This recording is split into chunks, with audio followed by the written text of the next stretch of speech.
தேவனுக்கு ஸ்தோத்திரம். நான் இந்த இடத்துக்கு ஒரு 2014 இந்த இடத்துல நான் வந்துட்டுருக்கேன். நான் ரட்சிக்கப்பட்டது 2017 தான் ரட்சிக்கப்பட்டேன். ஆனாலும் இந்த இடத்துல வருவேன், எனக்கு விருப்பம் இல்லாமல் தான் வருவேன். அம்மா கூப்பிட்டு வருவேன்.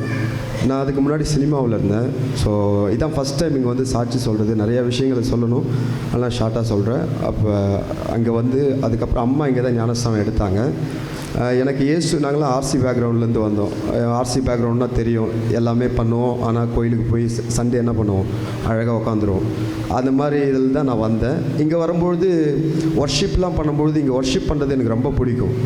இங்கே ஒர்ஷிப்புக்காக நான் ரட்சிக்கப்படலை, ஆனால் ஏதோ ஒரு விஷயம் இருக்குது அப்படின்னு நினச்சி நான் ஒர்ஷிப்பில் உட்காந்துட்டு அப்படியே இது பண்ணுவேன். ஸோ அப்படி தான் இருந்தேன், சினிமாவில் இருந்தேன். அதுலேருந்து ஆண்டவர் என்னை ரட்சித்து 2017 நான் ரட்சிக்கப்பட்டேன். அதுக்கப்புறம் ஒரு நல்ல வேலை ஆண்டவர் எனக்கு கொடுத்தாரு. அதில் இருந்துட்டு அப்புறம் அந்த வேலையை விட்டுட்டு ஊழியத்துக்கு வான்னு சொல்லும்போது நான் அந்த வேலையை விட்டுட்டு ஊழியத்துக்கு வந்தேன். அதுக்கப்புறம் எனக்கு மேரேஜ் ஆச்சு. ஒரு நல்ல துணைவி ஆண்டவர் எனக்கு கொடுத்தாரு. அதுக்கப்புறம் இப்போ நாங்கள் சேர்ந்து ஊழியம் பண்ணிகிட்ருக்கோம், ஃபுல் டைம் மினிஸ்ட்ரி பண்ணிகிட்ருக்கோம். எனக்கு ஃபஸ்ட்டு குழந்தை பிறந்துச்சு. 2வது குழந்தை கன்சீவாக இருக்கும்பொழுது 3வது மாதத்தில் என்ன சொன்னாங்கன்னா, நஞ்சு கொடி கட்டாக இருக்குது, கொஞ்சம் தான் ஒட்டிகிட்ருக்கு, குழந்தை பிழைக்கிறதுக்கான வாய்ப்பு இல்லை அப்படின்னு சொன்னாங்க. சரி, நானும் ஜெபம் பண்ணி, ஆண்டவரே நீங்கள் கொடுத்த குழந்தை ஆண்டவரே அப்படின்னு சொல்லிட்டு ஜெபம் பண்ணிவிட்டு அதுக்கப்புறம் இங்கே வந்தோம். ப்ரேயர் பண்ணிவிட்டு போயிட்டோம்.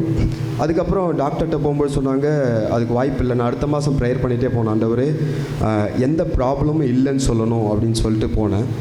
நான் உள்ளே போயிட்டு டாக்டர்கிட்ட பார்க்கும்போது டாக்டர் சொன்னாங்க, பரவாயில்லையே, நல்ல இம்ப்ரூவ்மெண்ட் இருக்குது, இதுக்கு வாய்ப்பே இல்லையே அப்படின்னு சொன்னாங்க. சரி, நான் ஜெபம் பண்ணிட்டு வந்தேன். ஆனால் என்ன சொன்னாங்கன்னா, ஆரம்பத்துலேருந்தே சொன்னாங்க நார்மல் டெலிவரிக்கு வாய்ப்பு இல்லை. ஏன்னா ஃபஸ்ட்டு நார்மல் டெலிவரி, 2வது நார்மல் டெலிவரிக்கு வாய்ப்பு இல்லை அப்படின்னு சொன்னாங்க. ஆனால் என் மனசில் ஒன்று தெரியும், ஆண்டவர் நார்மல் டெலிவரி தான் எங்களுக்கு கொடுக்க போகிறார் அப்படின்னு சொல்லி நான் விசுவாசத்தோடு ஜெபம் பண்ணேன். நான் ஜெபம் பண்ணிவிட்டு அதுக்கப்புறம் போனேன். அதுக்கப்புறம் திருப்பியும் போகும்போது என்ன சொன்னாங்கன்னா, வாட்டர் லெவல் அதிகமாக இருக்குது, தண்ணி லெவல் அதிகமாக இருக்குது அப்படின்னு சொன்னாங்க. என்னடா ஒவ்வொரு முறை செக்கப் போகும்பொழுது எதனா ஒன்று சொல்லிகிட்டே இருக்காங்களே அப்படின்னு சொல்லி. ஆனால் என்னுடைய மனைவி சொன்னாங்க, கண்டிப்பாக ஆண்டவர் பெரிய காரியங்களை செய்வார்னு சொல்லி. நாங்களும் விசுவாசி ஜெபம் பண்ணோம். ஆகஸ்ட் மாதம் இங்கே வந்தோம். வரும்பொழுது பாஸ்டர் இந்த மாதிரி ஜெபம் பண்ணாங்க, நார்மல் டெலிவரியை கர்த்தர் கொடுக்கணும்னு ஜெபம் பண்ணாங்க. பயத்தின் ஆவிகளை நீக்கி போடு ஜெபம் பண்ணாங்க. அதுக்கப்புறம் நார்மல் டெலிவரிக்காக ஜெபம் பண்ணாங்க. ஜெபம் பண்ணிவிட்டு போயிட்டோம். நாங்களும் விசுவாசமாக போயிட்டோம். அடுத்த மாதம் செப்டம்பர் மாதம் எனக்கு தம்பி பிறந்தாங்க. நார்மல் டெலிவரி ஆண்டவர் எங்களுக்கு கொடுத்தாரு. கர்த்தர் பெரிய ஒரு சாட்சியாக நிறுத்தினார். அதே போல் அந்த நஞ்சுக்கொடி கட்டாயிருக்கு அப்படின்னு சொல்லும்பொழுது நான் ஒரே ஒரு பொருத்தனை பண்ண ஆண்டவர், இன்னும் ஒரு 3 மாதம் இருக்குது டெலிவரிக்கு, இதுக்குள்ளே நான் ஒரு முறை பைபிளை படித்து முடிச்சிடறேன், ஆரம்பத்துலேருந்து முடிச்சிடறேன் அப்படின்னு சொன்னேன். அதே மாதிரி ஆண்டவர் பைபிள் நான் கரெக்டாக வேலைக்கிழமை சாயங்காலம் பைபிள் படித்து முடித்தேன். வெள்ளிக்கிழமை இவர் பிறந்தார், சாயங்காலம் பிறந்தார். வேலைக்கிழமை நான் கரெக்டாக அன்றைக்கி தான் பைபிள் படித்து முடித்தேன். அடுத்த நாளில் நார்மல் டெலிவரியை கர்த்தர் கொடுத்து ஒரு பெரிய கிருபை செய்தார். என் வாழ்க்கையில் நிறைய அற்புதங்களை செய்திருக்கார். இந்த ஊழியத்தின் மூலமாக எங்கள் குடும்பங்களும் நாங்களும் நிறைய அற்புதங்களை பெற்றிருக்கோம். தொடர்ந்து இந்த ஊழியத்தை கர்த்தர் ஆசீர்வதிக்க வேண்டுமாய் ஜெபிக்கிறேன். தேங்க்யூ.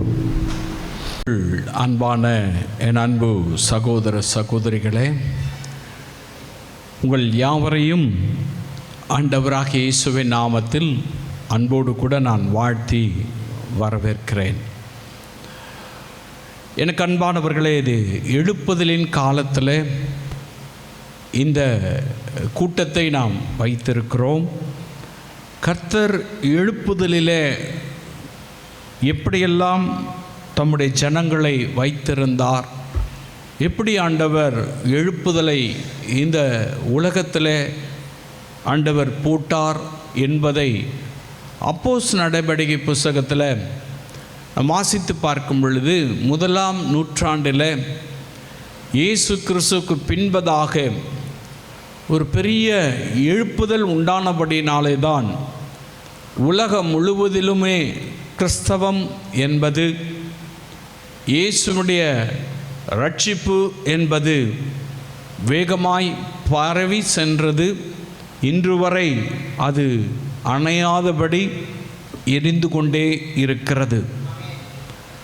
அதே விதமான எழுப்புதலை தான் இயேசு கிறிஸ்து தம்முடைய 2வது வருகைக்கு முன்பதாய் ஜனங்கள் நடுவிலே போட்டு ஜனங்களை தமக்கு சொந்தமாய் திருப்பிக் கொள்ளும்படியாய் கர்த்தர் நம்மை வைத்திருக்கிறார். ஆகவே தான் இயேசு சொன்னார், பூமியின் மேல் அக்கினியை போட வந்தேன், அது இப்பொழுதே பற்றி எரிய வேண்டும் என்று விரும்புகிறேன் என்று இயேசு தெளிவாய் நமக்கு சொல்லிக் கொடுத்தார். அதுதான் அவருடைய விருப்பம். எழுப்புதலிலே ஆண்டவர் நம்மை பயன்படுத்த வேண்டும் என்பதுதான் ஆண்டவருடைய விருப்பம். பிரியமானவர்களே, 1ஆம் நூற்றாண்டில் சபை விசுவாசிகள் அல்லது ஊழியமே செய்யாத சபைகளிலே ஆண்டவரை ஆராதித்து கொண்டிருந்த தேவ ஜனங்கள் எப்படி இருந்தார்கள்? விசுவாசிகள் எழுப்புதலிலே எப்படி இருந்தார்கள் என்பதை தான் இந்த நாளிலே நான் உங்களுக்கு காண்பித்து கொடுக்க போகிறேன். வாசிக்கலாம். அப்போஸ்தலர் நடவடிக்கை புஸ்தகம் 21ஆம் அதிகாரம் 2ஆம் வசனத்திலிருந்து 6வது வசனம் வரை வாசிக்கும் பொழுது, சீப்ரு தீவில் இருக்கப்பட்ட தீரு பட்டண துறைமுகத்தில் இருக்கிற விசுவாசிகள் எப்படிப்பட்டவர்களாய் எழுப்புதலின் காலத்தில், 1ஆம் நூற்றாண்டின் எழுப்புதலின் காலத்தில் வாழ்ந்தார்கள் என்பதை இந்த வேத பகுதி நமக்கு எடுத்து காண்பிக்கிறது. வாசிக்க கேட்கலாம். நாங்கள் அவர்களை விட்டு பிரிந்து துறை பெயர்ந்த பின்பு நேராயோடி கோஸ்துவையும் மறுநாளில் ரோது தீவையும்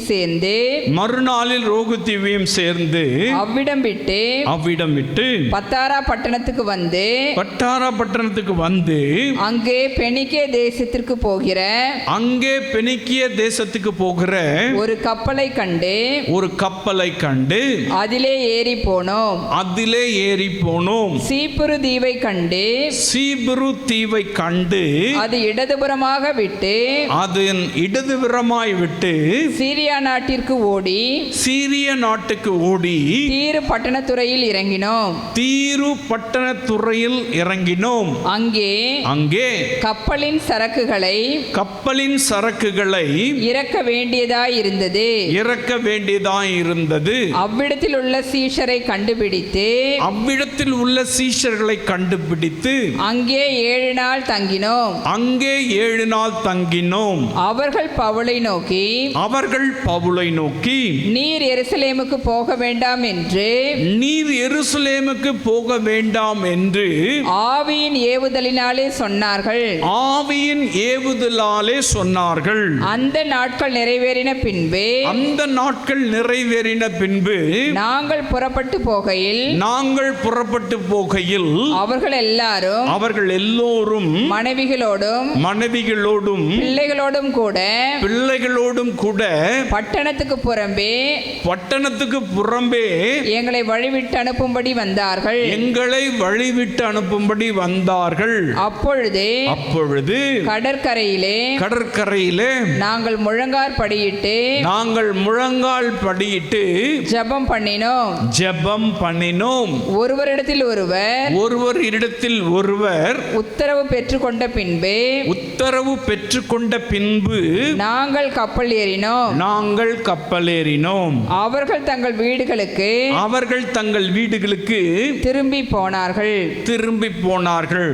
எனக்கு பிரியமான என் அன்பு சகோதர சகோதரிகளே, பவுல் தன்னுடைய ஊழிய பாதையில் சீப்ரு தீவுக்கு இடதுபுறமாய் இருக்கிற அந்த தீரு பட்டண துறைக்கு அவர் வந்து சேருகிறார். அந்த தீரு பட்டணத்தில் வந்த உடனே அங்கே இருக்கிற சீஷர்களை கண்டு அங்கே இருக்கிற விசுவாசிகள் எல்லாம் பார்த்து அவங்க கூட கொஞ்சம் பேசலாம் அப்படின்னு சொல்லிட்டு நினைக்கிறார். அப்படி பேசிகிட்டு இருக்கும் பொழுது அந்த விசுவாசிகள் ஒரு காரியத்தை ஊழியக்காரனாய் வந்த தேவ மனிதனாய் வந்த பவுலை பார்த்து சொல்கிறாங்க, நீர் எருசலேமுக்கு போக வேண்டாம், வாசிக்கலாம். அதில் 4ஆம் வசனத்தில், அவர்கள் பவுலை நோக்கி விசுவாசிகள், தீரு பட்டண விசுவாசிகள் பவுலை நோக்கி, நீர் எருசலேமுக்கு போக வேண்டாம் என்று ஆவியின் ஏவுதலினாலே சொன்னார்கள். ஹல்லேலூயா. பாருங்க, எழுப்புதலின் காலத்தில் ஒரு விசுவாசி எப்படிப்பட்டவனாய் இருக்க வேண்டும் என்பதாக வேதம் சொல்லுகிறது. ஆவியானவரால் நடத்தப்படுகிற ஒரு மனிதனாய் இருக்க வேண்டும். இந்த விசுவாசிகள் எல்லாம் மாம்சத்தில் பவுலுட்ட பேசலை, அன்பினாலே பவுலுட்ட நீங்கள் இருந்துட்டு போங்கன்னு சொல்லலை.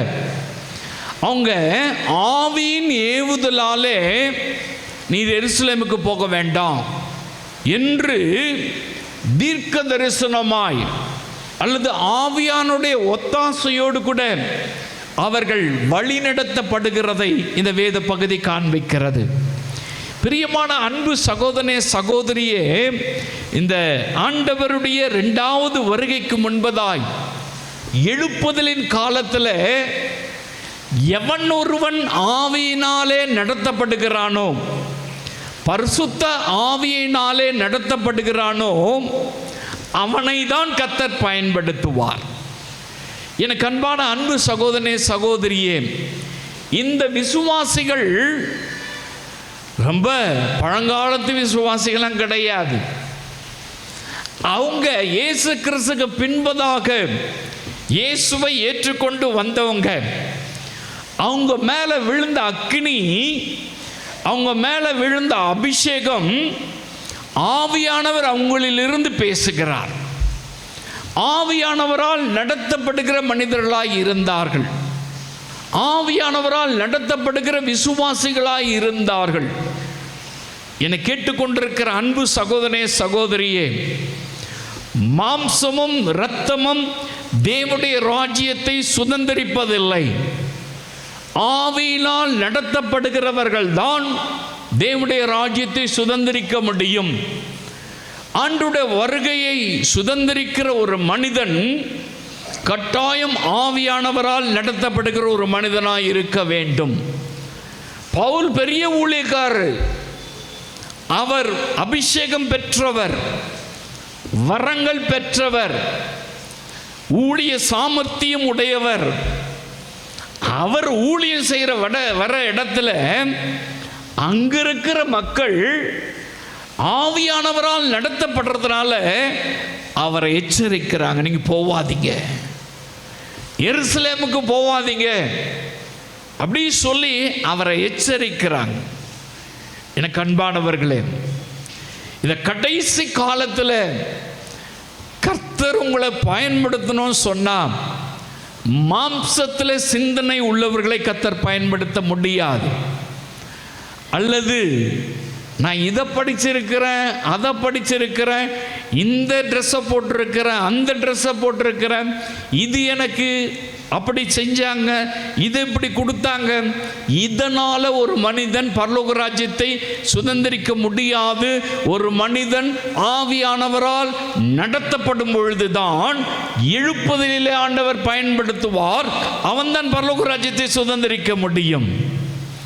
எனக்கு அன்பான அன்பு சகோதரனே, சகோதரியே, இந்த விசுவாசிகள் பாருங்க, எந்த பயமும் கிடையாது, தெளிவா இருக்காங்க. ஊழியக்காரர் வந்துட்டாக்கா, ஊழியக்காரரே நீங்க சொல்லுங்க, நாங்க கேட்கிறோம், நீங்க ஜெபம் பண்ணுங்க, நீங்க எங்களுக்கு ஜெபம் பண்ணிட்டு போங்க அப்படின்னு சொல்றவங்க நம்ம நிறைய பேர். ஆனா இந்த விசுவாசிங்க பாருங்க, ஊழியக்காரர் ஜெபம் பண்ண சொல்லல, நீங்க எங்களை ஆசீர்வதிங்கன்னு சொல்லல. இவங்க என்ன சொல்றாங்க? அவருக்கு தீர்க்கதரிசனம் சொல்றாங்க. ஹல்லேலூயா. ஆவியானவரால் ஏவுதலினால ஆவியானவர் அப்படி அவங்களை ஏவுறார், அவங்கள வழி நடத்துகிறார்.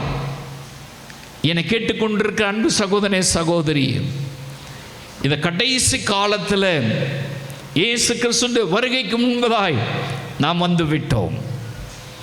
இயேசு சீக்கிரம் வரப்போகிறார். அவருடைய வருகை சந்திப்பதற்கு நம்ம எல்லாம் ஆயத்தமாயிட்டு இருக்கிறோம். எல்லா சம்பவங்களும் நடக்குது. யுத்தங்கள் நடந்து கொண்டிருக்கிறது. வேத வசனங்கள் சொல்லுகிறபடி எல்லா சம்பவங்களும் நிறைவேறிக்கொண்டே இருக்கிறது. ஒரே ஒரு காரியம், எருசலேம் தேவாலயம் கட்டணும். அந்த எருசலேம் தேவாலயம் கட்டுறதுக்கான எல்லா ஏற்பாடுகளும் நடந்து கொண்டே தான் இருக்கிறது. அவ்வளவு நெருங்கி வந்துட்டோம். இந்த கடைசி காலத்தில் கர்த்தர் நம்மை கொண்டு ஆண்டவர் இந்த தேசத்தில் எழுப்புதலை போடணும்னு சொன்னால் நாம் எப்படி நடக்கணும்? ஆவியானவரால் நடத்தப்படணும். ஹல்லேலூயா. ஆவியானவரால் நடத்தப்படுறோமா? யாரோ நம்மளை கீ கொடுத்து, யாரோ நமக்கு சொல்லி கொடுத்து, ஏதோ ஒரு பாரம்பரியத்தில் கட்டப்பட்டு அதன்படி நாம் நடந்து கொண்டிருக்கிறோமா என்பதை நாம் கொஞ்சம் யோசித்து பார்க்கணும். எனக்கு அன்பான அன்பு சகோதரனே, சகோதரியே, ஆவியானவரால் நடத்தப்படுகிறவர்கள் தான் எழுப்புதலில் பயன்பட முடியும். நீங்கள் பயன்படணும்னாக்கா பரிசுத்த ஆவியானவருடைய வழி நடத்துதல் நமக்கு தேவை. அதுக்கு தான் அபிஷேகம். எதுக்கு எனக்கு அபிஷேகம்? நான் ஏன் அபிஷேகத்தை பெற்றுக்கணும்? அபிஷேகம் பெற்று நான் என்ன பண்ண போகிறேன்? நான் ஊழியக்காரனா? நான் ஊழியக்காரியா? அப்படி சொல்லி நீங்கள் கேள்வி கேட்கலாம். ஆண்டவர் சொன்னார், மாம்சமான யாவர் மேலும் என் ஆவியை ஊற்றுவேன். உங்களுக்கு சத்தம் இருந்தால் அபிஷேகம் பெற்றே ஆகணும். ஹல்லேலூயா. நீங்கள் வெறும் மரக்கட்டியாக இருந்தாக்கா தேவையில்லை, மண்ணாக இருந்தால் தேவையில்லை, கல்லாக இருந்தால் தேவையில்லை. உங்களுக்கு சதை இருக்குல்ல, மாம்சம் இருக்குல்ல, இப்போ எல்லாரும் பரிசுத்த ஆவியானுடைய அபிஷேகத்தை பெற்றே ஆகணும். ஹல்லேலூயா. அவர்கள் தான் ஆவியானவரால் நடத்தப்பட முடியும். ஆவியானவரே பெறாம ஆவியானவரால் நடத்தப்படுறேன்னு சொன்னால் அம்பக்கு வேலை இல்லை, ஏமாத்துற வேலை இல்லை. யோசிச்சு பாருங்க. அபிஷேகம் பெற்றிருக்கீங்களா? கடைசி கால அபிஷேகத்தை பெற்றிருக்கீங்களா? ஆவியானவரால் நடத்தப்படுறீங்களா? பரிசுத்த ஆவியானவர் உங்களை நடத்துகிறாரா? உங்களை நீங்கள் ஆராய்ச்சி பாருங்க. அப்படி இல்லைன்னு சொன்னால், ஆதி காலத்தில் தீரு பட்டணத்துறையில் இருந்த விசுவாசிகள் ஆவியானவரால் நடத்தப்படுகிறதை இந்த வேத பகுதி நமக்கு வெளிச்சம் போட்டு காண்பிக்கிறது. அப்படி ஆவியானவரால் நடத்தப்படுறதுனால்தான் தெளிவாக ஊழியக்காரன்ட்ட பேசுகிறாங்க. நீங்கள் போகாதீங்க அப்படின்றாங்க. பிரியமான அன்பு சகோதரனே, சகோதரியே, இன்னைக்கு அநேகருடைய வாழ்க்கையில் மாம்சத்தில் நடக்கிறோம், மாம்ச சிந்தனையிலே நடக்கிறோம், ஜீவனத்தின் பெருமையிலே நடக்கிறோம். ஏதோ ஒரு உலகம் நம்மை சூழ்ந்திருக்கிறது. இப்படி நடந்து கொண்டு நான் எழுப்புதல் ஆண்டவர் என்னை பயன்படுத்தணும், எழுப்புதல் ஆண்டவர் என்னை ஆசீர்வதிக்கணும், நான் அநேக ஆத்துமாக்களை ஆதாயப்படுத்தணும் அப்படின்னு சொல்லிட்டுங்க வெறுமனே சொல்லிட்டு இருக்கலாம். ஆவியானவரால் நடத்தப்படுகிறவனை தான் கடைசி காலத்தில் கர்த்தர் பயன்படுத்துவார். நீங்கள் பயன்படுத்தணும்னு சொன்னால் நீங்கள் ஆவியானவரால் நடத்தப்படுகிற ஒரு மனிதனாக இருக்கணும். அவன் தான் விசுவாசி.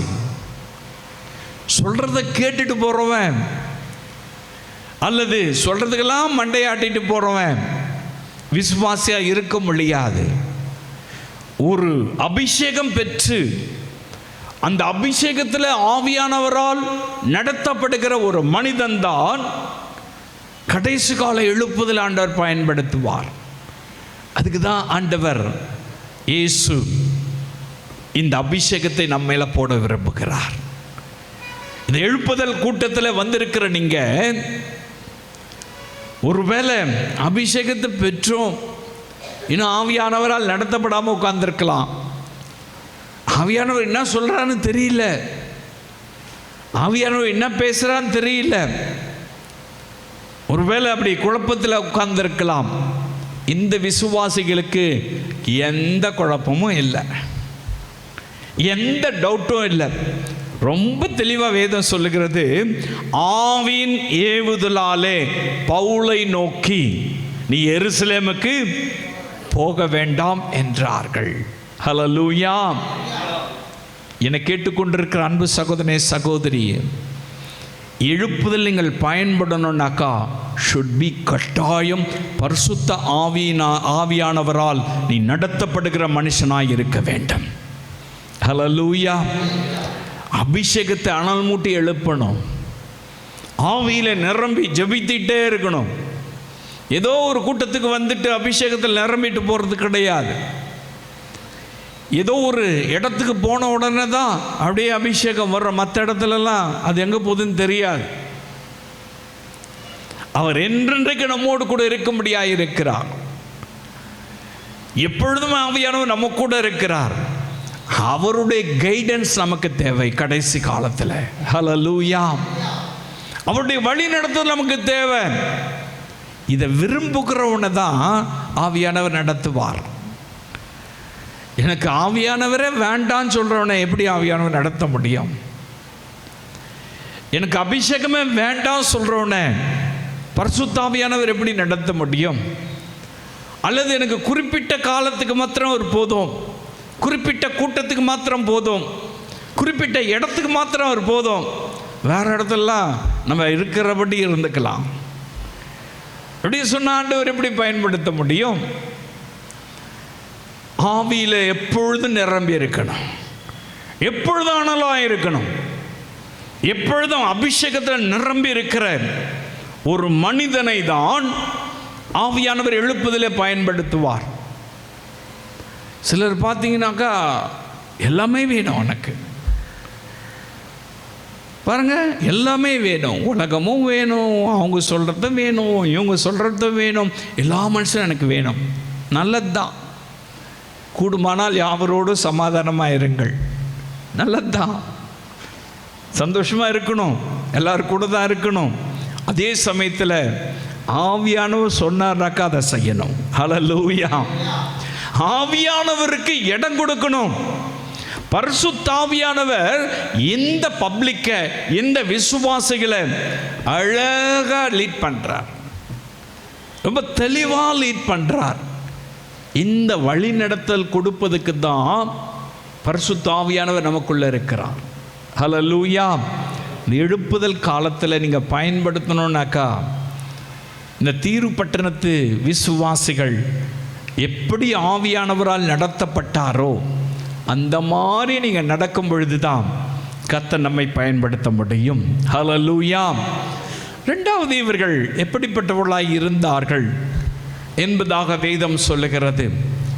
வாசிக்கலாம், அதிலேயே 5வது வசனத்தை வாசிக்கலாம். அந்த நாட்கள் நிறைவேறின பின்பு, ஆமாம், அவங்க சொல்லிட்டாங்க அத்தனை நாள் இங்கே இருக்கணும் அப்படி சொல்லிட்டாங்க.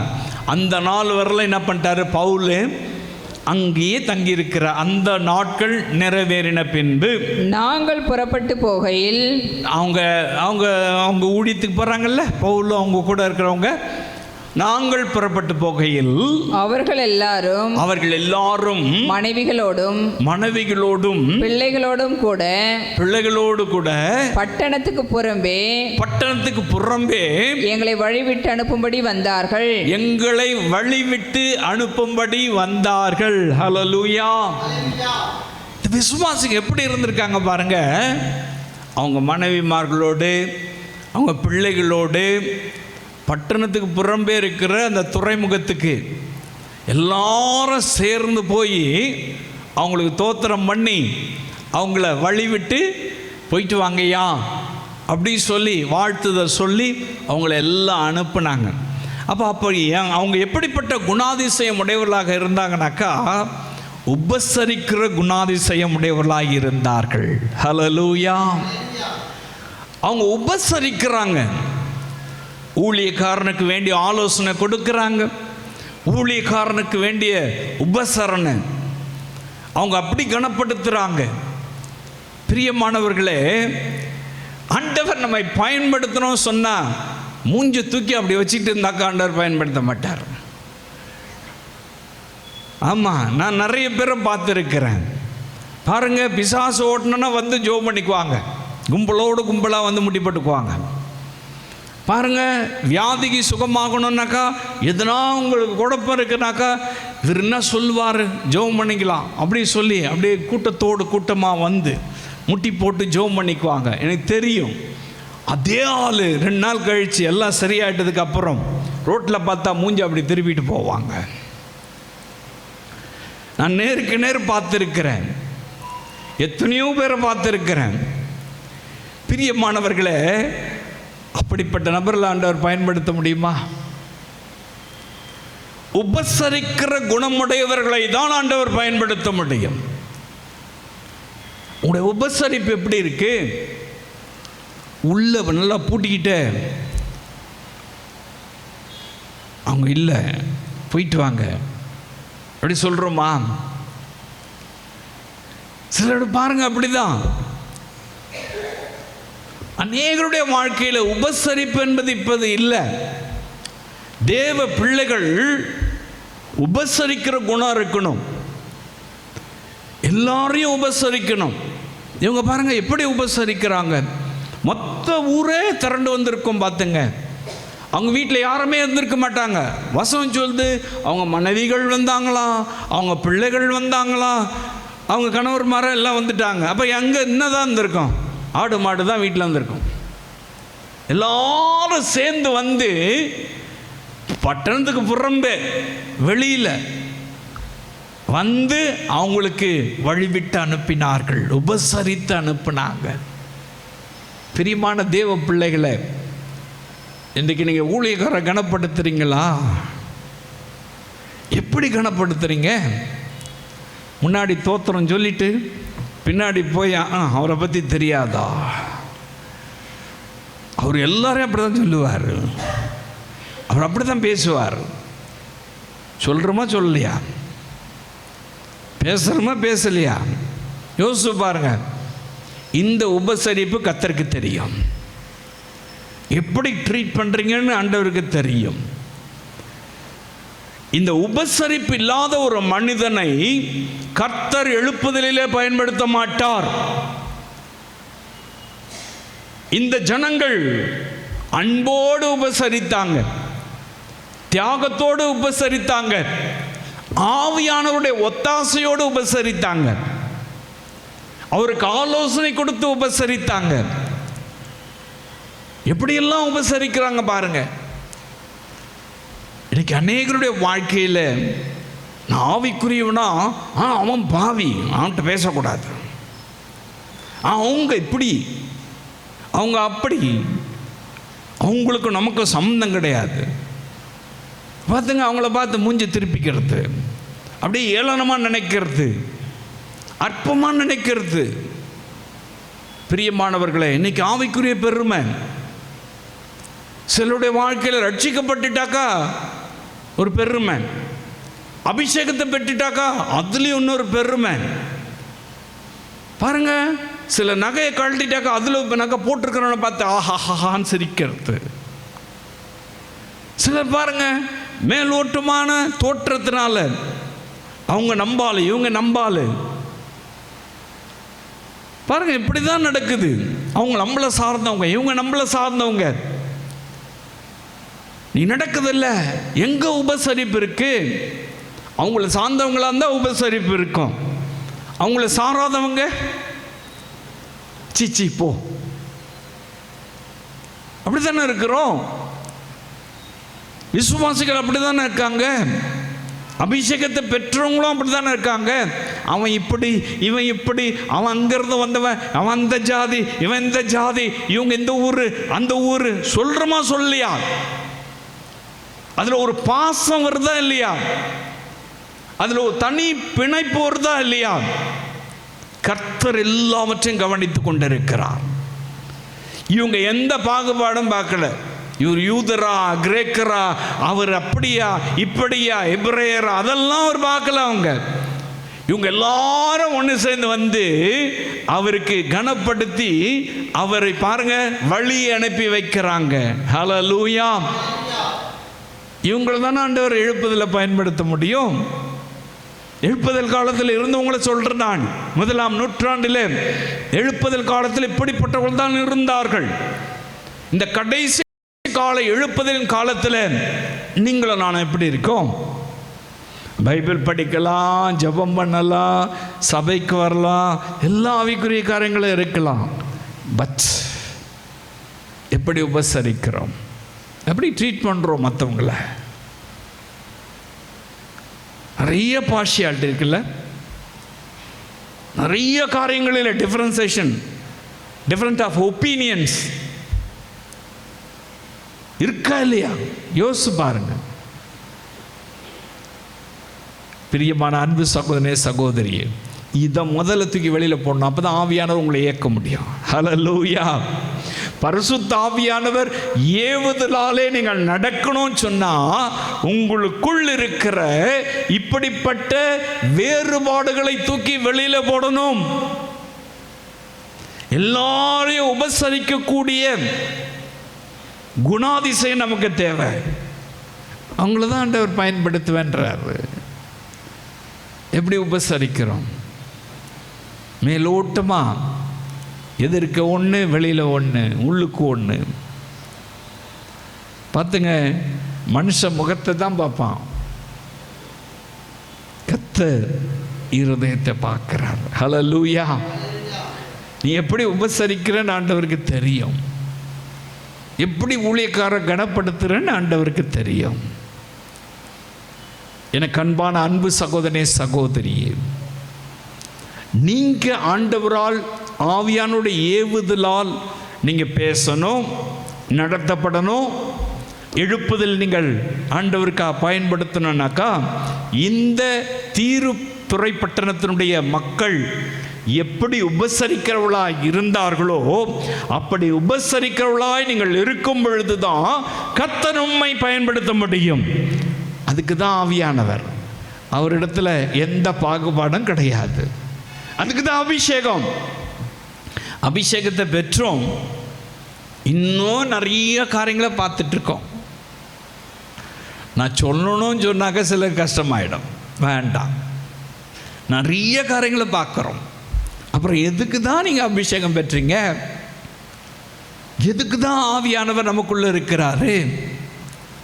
அவரை நடத்த விடுறதே கிடையாது. மாம்சம்தான், மாம்சத்திலேயே பேசிட்டு இருக்கிறது, மாம்ச சிந்தனையிலே இருக்கிறது. நம்முடைய காரியங்களே சுயமே நமக்கு பெருசாக இருக்கிறது. பாருங்கள், அவங்கள எப்படி ஆவியானவர் நடத்த முடியும்? அவங்க எப்படி எழுப்புதலில் பயன்படுத்தப்பட முடியும்? இந்த ஜனங்க தன்னுடைய சுயத்தை யோசிக்கவே இல்லை. எந்த பாகுபாடும் கிடையாது.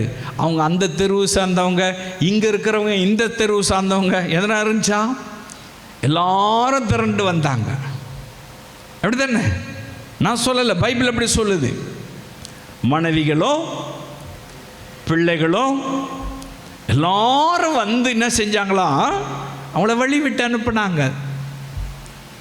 எனக்கு அன்பான அன்பு சகோதரனே சகோதரியே, இன்றைக்கு நீங்கள் ஆவியானவரால் நடத்தப்படணும் அப்படின்னு சொன்னால் நம்முடைய இருதயத்தின் யோசனைகளை கர்த்தர் அறிவார். ஹல்லேலூயா.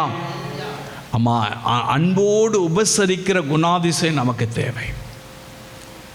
அன்போடு கூட இருக்கிற ஒரு திறந்த மனசு நமக்கு தேவை. அப்படிப்பட்டவனை தான் கர்த்தர் எழுப்புதலில் பயன்படுத்துவார். அவனை தான் ஆவியானவர் எழுப்புவார். ஹல்லேலூயா. செய்றீங்களா? அப்படி செய்ய நீங்கள் ஒப்பு கொடுக்கும் பொழுது தான் கர்த்தர் நம்மை பயன்படுத்துவார். ஹல்லேலூயா.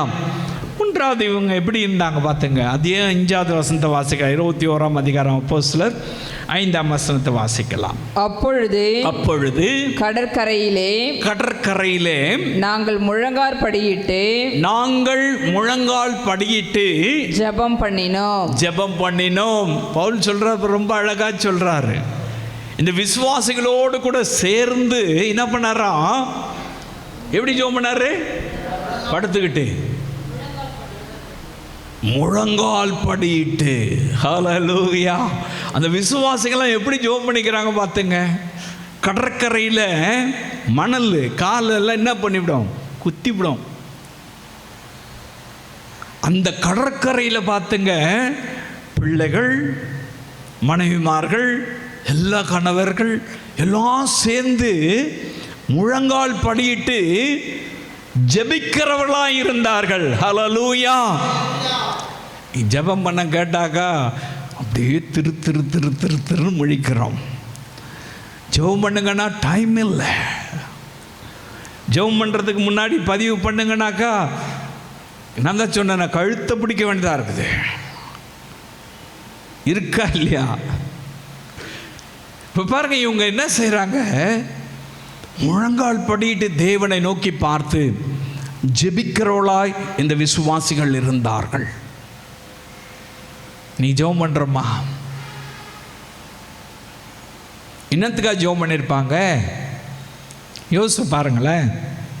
அவங்க எதுக்கு ஜெபம் பண்ணியிருப்பாங்க? ஆண்டவரே என்னை ஆசீர்வதிங்க, என் பிள்ளையை ஆசீர்வதிங்க, என் குடும்பத்தை ஆசீர்வதிங்க, எனக்கு இது தாங்க அது தாங்க, என் பிஸ்னஸ் ஆசீர்வதிங்க, எல்லாம் எனக்கு நல்லதாக இருக்கணும். அப்படியே ஜெபம் பண்ணியிருப்பாங்க? அப்படி ஒரு பொழுதும் ஜெபம் பண்ணியிருக்க வாய்ப்பு கிடையாது.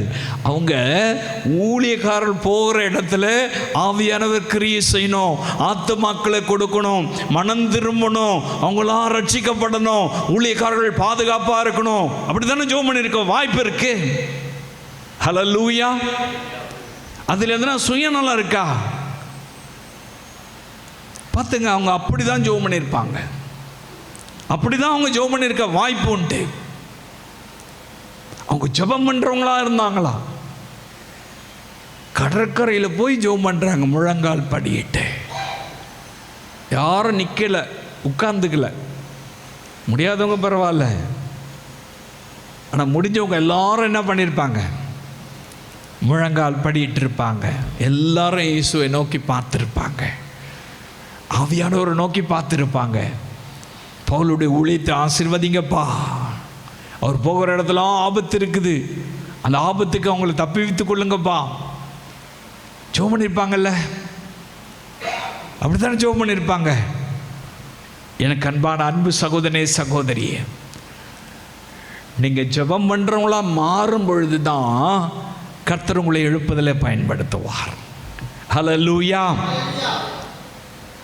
எப்போ முழங்கால் படியிட்டு தேவனை நோக்கி பார்த்து ஜெபிக்க ஆரம்பிக்கிறீங்களோ, எப்போ தேவ சமூகத்தில் தேசத்தின் எழுப்புதலுக்காக ஜெபிக்கிறீங்களோ, இந்தியாவுடைய எழுப்புதலுக்காக ஜெபிக்கிறீங்களோ, தமிழ்நாட்டினுடைய எழுப்புதலுக்காக ஜெபிக்கிறீங்களோ, நம்முடைய மாவட்டத்தினுடைய எழுப்புதலுக்காக ஜெபிக்கிறீங்களோ, நம்முடைய பட்டணத்தின் எழுப்புதலுக்காக ஜெபிக்கிறீங்களோ, அப்போதான் கர்த்தர் உங்களை பயன்படுத்துவார், அப்போதான் ஆவியானவர் நம்மை நடத்துவார். ஹல்லேலூயா. ஜெபம் பண்ணுறோமா? பாருங்க, அதில் நம்ம யோசிக்கிறோம். சில நேரங்களில் டைம் கிடைச்சா ஜெபம் பண்ணுறது, டைம் இல்லைனாக்கா விட்டுறது. பாருங்கள், அப்படிப்பட்டவங்கள ஆண்டவர் பயன்படுத்த முடியாது. இவங்களுக்கெல்லாம் வேலை இல்லாத இருந்தாங்க, எல்லாருக்கும் என்னென்னவோ வேலை இருந்திருக்கும், எல்லாத்தையும் விட்டுட்டு தானே வந்தாங்க. பிள்ளைங்களாம் அங்கே போகிறான் இங்கே போனாங்க, அது இது எல்லாம் விட்டுட்டு தானே வந்திருப்பாங்க. வந்தாங்களா இல்லையா? நான் சொல்லலை, பைபிள் சொல்லுது. பிள்ளைகளும் வந்தாங்க, மனைவிமார்களும் வந்தாங்க. எனக்கு சமையல் இருக்குது, நான் அங்கே போகணும், இதை பண்ணணும், அதை பண்ணணும், அவங்கள கவனிக்கணும். இங்கே எதுவுமே சாக்கு போக்கு சொல்லலை. பிள்ளைங்க இந்த டியூஷனுக்கு போனோம், அந்த டியூஷன் போனோம், காலையில் போனோம், மத்தியானம் போனோம், அதனால் வர முடியல. எதனா சாக்கு சொன்னாங்களா? எதனா சொன்னாங்களா? பைபிள் அப்படிதாங்க சொல்லுது, நான் சொல்லலை. இதுதான் எழுப்புதல் காலம், சாக்ரிஃபைஸ் பண்ணுற காலம், ஜெபத்துக்காக எதையும் செய்யக்கூடிய காலம், ஊழியத்துக்காக எதையும் செய்யக்கூடிய காலம், ஊழியத்தில் முதன்மையாய் நிற்கக்கூடிய காலம் எழுப்புதலின் காலம். இந்த எழுப்புதலை பங்கு பண்ணனாக்கா கட்டாயம் நீங்கள் சாக்ரிஃபைஸ் பண்ணி ஜெபம் பண்ணுறவங்களா இருக்கணும். நேரத்தை ஒதுக்கி நேரத்தை ஆண்டவருக்கு கொடுத்து ஜெபிக்கிறவங்களா நீங்கள் இருக்கணும். நான் சொல்லலை, பைபிள் தெளிவாக சொல்லுகிறது, ஆண்டவருடைய வார்த்தை. இதை கேட்குற அன்பு சகோதரனே சகோதரியே, நீங்கள் ஜெபம் பண்ணுறீங்களா? எதுக்கு ஜெபம் பண்ணுறீங்க? நீங்கள் ஜெபம் பண்ணுறதுனுடைய ரீசன் என்ன? என் பிள்ளை ரொம்ப நல்ல மார்க் எடுத்து எம்பிபிஎஸ் சீட் எப்படி ஆயிலும் வாங்கிடணும், என் பிள்ளை நிறையா படித்து நிறையா சம்பளம் வாங்கணும், கை ஃபுல்லாக வச்சுருக்கணும், அதில் நானும் கொஞ்சம் வாங்கிக்கணும். அப்படியே ஜெபம் பண்ணுறீங்க. இதுக்காக எல்லாமே செய்கிறாங்க. இயேசுவை அறியாதவங்க கூட முயற்சி எடுக்கிறான், இயேசுவை தெரியாதவங்க கூட முயற்சி எடுக்கிறான். அது ஜெபம் கிடையாது, அது சுயநலம். அது உங்களுடைய தேவைகளுக்காக. அது என்ன, ஆண்டவர் கொசுறு போடுற மாதிரி எதனா போட்டு போயிடுவார், அவ்வளோதான். நீங்கள் ஆசீர்வதிக்கப்படணும், நீங்கள் எழுப்பதில் பயன்படணும்னாக்கா தேசத்துக்காய் ஜெபிக்கணும். ஹல்லேலூயா. தேசத்துக்காய் ஜெபிக்கிற ஒரு மனிதனை தான், ஊழியங்களுக்காய் ஜெபிக்கிற ஒரு மனிதனை தான், ஊழியத்துக்காய் ஜெபிக்கிற ஒரு மனிதனை தான் கர்த்தர் எழுப்பதில் பயன்படுத்த முடியும். எழுப்பதில் பயன்படணும்னு ஆசை இருக்கா? உங்களுடைய ஜெபத்தை கொஞ்சம் மாற்றிங்க. கர்த்தருடைய சமூகத்தில் செல்ஃபிஷாக இருக்காதீங்க, சுயநலமாக இருக்காதீங்க. தேவ சமூகத்தில் ப்ராட் மைண்டடாக இருங்க, விரிவான சிந்தனை உடையவர்களாக இருங்க. ஆத்தும பாரத்தோடு தேசத்தின் எழுப்பதற்காக ஜெபம் பண்ணுங்க. ஒரு சின்ன கூட்டத்தில் போய் மாட்டிக்காதீங்க. எழுப்புதல் வரும் வரை விடாதீங்க. கர்த்தர் அதுக்கு தான் இந்த அபிஷேகத்தை போடுறாரு. இந்த அபிஷேகத்தை பெற்றவன் அப்படி தான் இருப்பான். இவங்க அபிஷேகம் பெற்றவங்க, அபிஷேகம் பெற்றவுடைய வாழ்க்கையில் ஆவியானவன் நடத்துதல் இருந்தது, அபிஷேகம் பெற்றவுடைய வாழ்க்கையில் உபசரிப்பு இருந்தது, அபிஷேகம் பெற்றவுடைய வாழ்க்கையில் ஜெபம் இருந்தது. அவனை தான் கர்த்தர் எழுப்புதல் காலத்தில் பயன்படுத்த முடியும். நீங்களும் நான் விசுவாசியாக இருக்கோம்ல? எத்தனை வருஷம் விசுவாசி? 50 வருஷம், 20 வருஷம். நான் யார்கிட்ட ஞானஸ்தானம் எடுத்துட்டேன்? நீ யார்கிட்ட வேணால் ஞானஸ்தானம் எடுத்துக்கோ. நான் எப்படிப்பட்டவங்க தெரியுமா? இவ்வளோ நாள் விசுவாசி, எவ்வளோ நாள் இந்த சபைக்கு போனேன், எவ்வளோ நாள் நான் உட்கார்ந்து பெஞ்சை தேய்ச்சிட்டு வந்தேன். அந்த கணக்கெல்லாம் செல்லுபடி ஆகாது. ஆவியான உங்களை நடத்துகிறாரா? எவ்வளோ விசுவாசியான இவங்க ஒன்றும் பெரிய அந்த காலத்துலேருந்து இயேசு கூட ஊழியம் செஞ்சவங்களாம் கிடையாது. இயேசுக்கு அப்புறம் ரட்சிக்கப்பட்டவங்க, அவங்க தான் ஆவியானவரால் நடத்தப்படுறாங்க. அவங்களுக்கு தான் அந்த உபசரிக்கிற குணம் இருந்தது. அவங்க தான் ஜெபம் பண்ணுறாங்க. அதுக்கு தான் அபிஷேகத்தை பெற்றுக்கிட்டாங்க. அபிஷேகத்தை பெற்றுட்டு என்ன பண்ணிட்டு இருக்கோம்? ஆவியானவர் பெற்று என்ன பண்ணியிருக்கோம்? ஒரு வேளை பெறலன்னு சொன்னால் என்னை அபிஷேகம் பண்ணுங்க ஆண்டவரை அப்படி கேட்கணும்.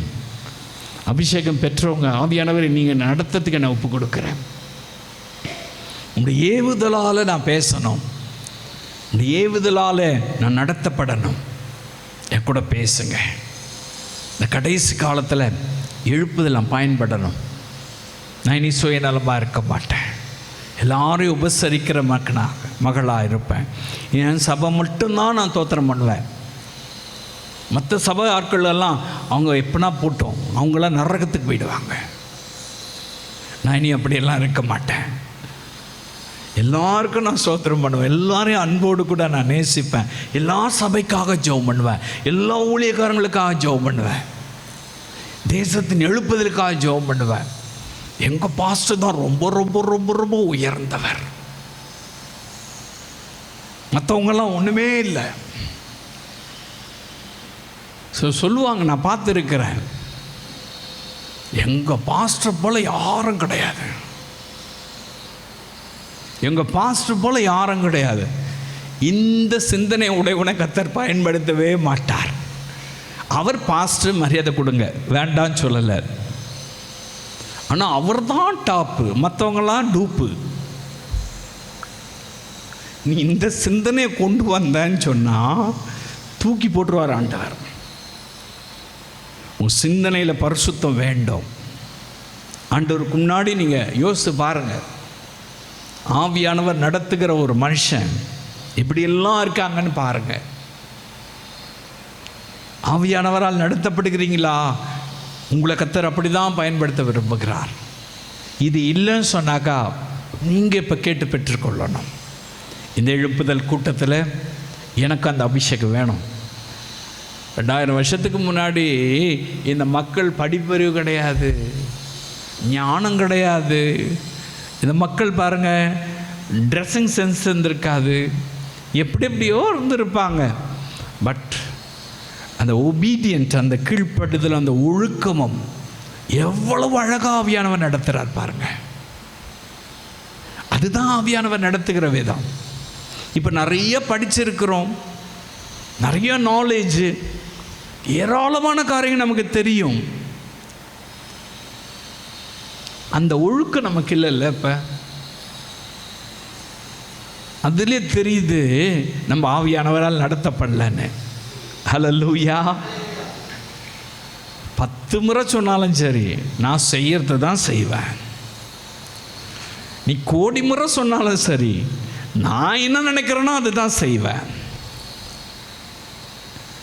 மாறணும். எழுப்புதல் ஆண்டவர் பயன்படுத்தணும்ல. உங்களுக்கு அந்த அபிஷேகம் வேணும்ல. இந்த மக்கள் மேலே போட்டிருந்த அபிஷேகம் எனக்கு வேணும். தீரு பட்டண துறையினுடைய அந்த துறைமுகத்தில் இருந்த விசுவாசிகள் மேலே போட்ட அபிஷேகம் எனக்கும் வேணும். இந்த கடைசி காலத்தில் நான் அப்படிப்பட்டவனாக இருக்கணும். இந்த விசுவாசிகள் எப்படி ஆவியானவர் நடத்தப்பட்டாரோ அப்படி நான் நடக்கணும். இந்த விசுவாசிகள் எப்படி ஜெபம் பண்ணார்களோ அந்த மாதிரி நான் ஜெபம் பண்ணோம்.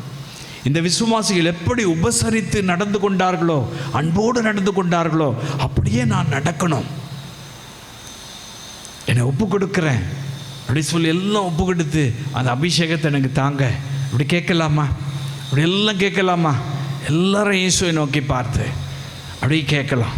மகா பரிசுத்தமுள்ள அன்பு தகப்பனே, இந்த செய்தி கேட்ட ஒவ்வொருவரையும் தகப்பனே நீர் அபிஷேகம் பண்ணுங்க.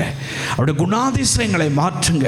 ஆவியானவருடைய நடத்துதல் அவளுக்கு உண்டாகட்டும். ஜெப வாழ்க்கை உண்டாகட்டும். அவளை ஆசீர்வதிங்க. இயேசுவின் நாமத்தின் நல்ல பிதாவே.